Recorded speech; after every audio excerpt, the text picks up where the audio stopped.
Oh. Hey guys, welcome back. You guys, it's like, oh my god. You guys, it's like scurry. Talking about like Scooby-Doo scurry. I would have had a lot of student debt, and after speaking with literally millions and millions of attorneys, I think that I would have taken the wrong road, I think. Hey guys, welcome back to my channel, and today I am going to tell you guys all of the reasons why I did not go to law school after I was accepted. Yeah. I studied so hard for that stupid test too. Literally after studying like for hours and hours for the stupid test and going through my whole application process and talking to all of these like people on like LinkedIn, I realized that like I just didn't think that I was right for the legal profession. And as you guys know, I majored in like communications and like English, so y'all know that I love to like read and write. And for me, I didn't really know what I wanted to do in my next career. And yes, you guys, I am putting lotion on my eyebrows. And for me, I thought that honestly like going back to school was like the next logical thing, right? Especially somebody who you know, majored in like the humanities and there's not really like a career trajectory for all of that, for all of them's, you know, all of them's degrees. And honestly, I just thought that like doing a JD was like the next best thing, right? That's like kind of like your doctoral. Hey, what's up, doc? Okay, you guys, so I took the LSAT. I took it actually 3 times. I studied a whole bunch for it.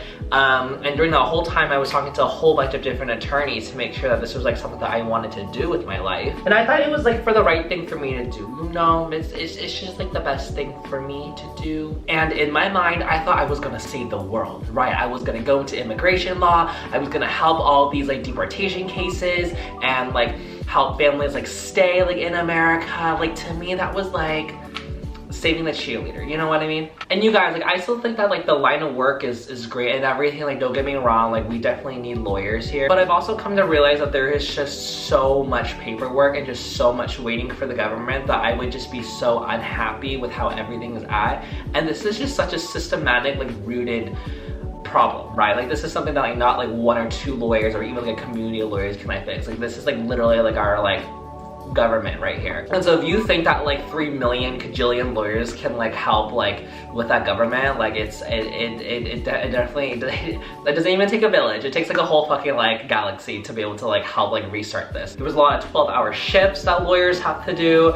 Or one of the things that I did not realize actually, that it's not just like a 9 to 5 like what like a clinic or like a doctor or like a engineer will do. It's like literally like 7 a.m. in the morning all the way to like 7 p.m. like at night, right? And so I've heard a lot of attorneys and a lot of lawyers like they will like skip out on like birthday parties and like vacations and like hang out with friends, dinners and stuff because they have a case that they have to do. They have to take care of their, not patient, but whatever, you know what I mean. So being a lawyer is not like an engineer or a doctor. It's like literally like it's like apples to oranges. And you guys, it was like really hard to like let go of that dream because I loved reading and I loved writing. And so I like wanted to, and so what I did is I explored like other options as well to make sure that like if I was going to go into like law school that like I was able to kind of see what my future was going to look like from there.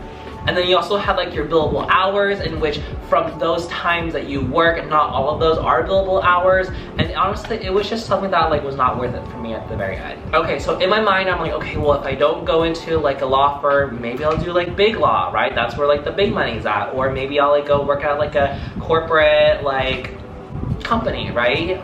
No, both of those was shut down. Zip, zilch, nada. Big law is like even more like stressful like on your hours, and so you really don't get that work-life balance. And with going in-house, it's like a lot harder to be able to get entry into like a public or like into like a private corporation. But the fact of the reality is that with a lot of the reading and writing, it's a very different type of writing that I actually didn't realize, and I just didn't want that to be like the base of like my career. Law school is extremely competitive, and don't even get me started with the industry, you guys.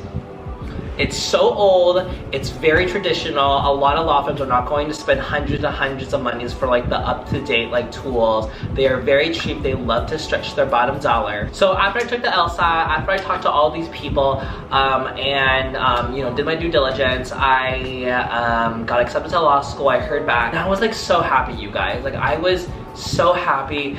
And I was so proud that I was going to finally do something with my life. And then when it actually came down to it, I didn't really find myself as happier in the industry, which is why I had to stop. And you guys, there are many, many lawyers that are not happy with what they do, but there's also, you know, a handful of lawyers that love what they do. And so it really comes down to like literally like the finer details. Like if you really, really want to do this, and if it really comes down to like you can't find yourself doing anything else but being a lawyer. So now I'm back to square one, you guys, which is fine. But at least I'm not Scooby-Doo scared anymore. So thank you guys so much for watching. That's it for today's video. Make sure to comment down below. Ooh, do I see muscle? Make sure to comment down below what you guys like to see next, and I'll see you guys all next time. Bye-bye.